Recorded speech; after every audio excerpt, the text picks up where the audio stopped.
เอามาพี่น้องอันนี้นี่เครื่องให้สร้างมาเทศไทยด้วยลองเช็คเบิ่งสิได้ตังค์มาสร้างหรอกเครื่องมันตรงหรอก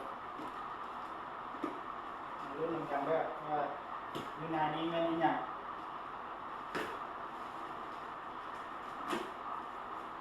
ไปปึ๊บ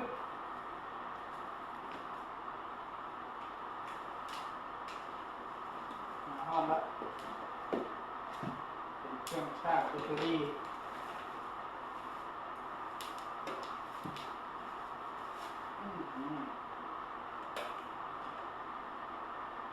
พกคำแพงฟ้าขึ้นมาเบาใช่ไหมเป็นนี้ด้วยราคาโบแพงโบฮอด200โบฮอด300 บาทในนี้เนี่ยรวมค่าขนส่งก็ประมาณ200กว่าบาทนี่แหละ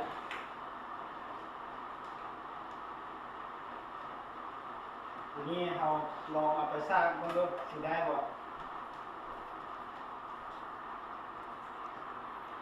ไปคุณน้องเด้อโอ้เห็นไอ้ของนอนครับกินบอกมาทางนี้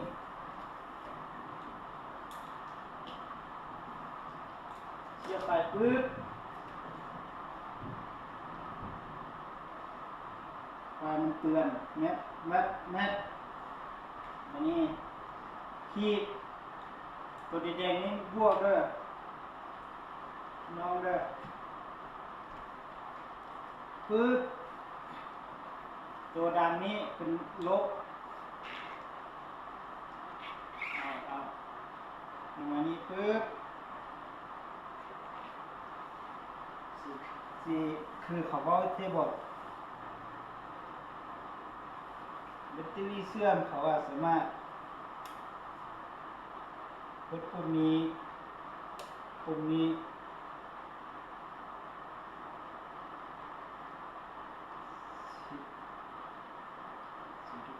แอมป์แบตเตอรี่เฟรมอยู่เห็นบ่พี่น้องเพิ่มสร้างมาใหม่เด้อลองสร้างดูสิได้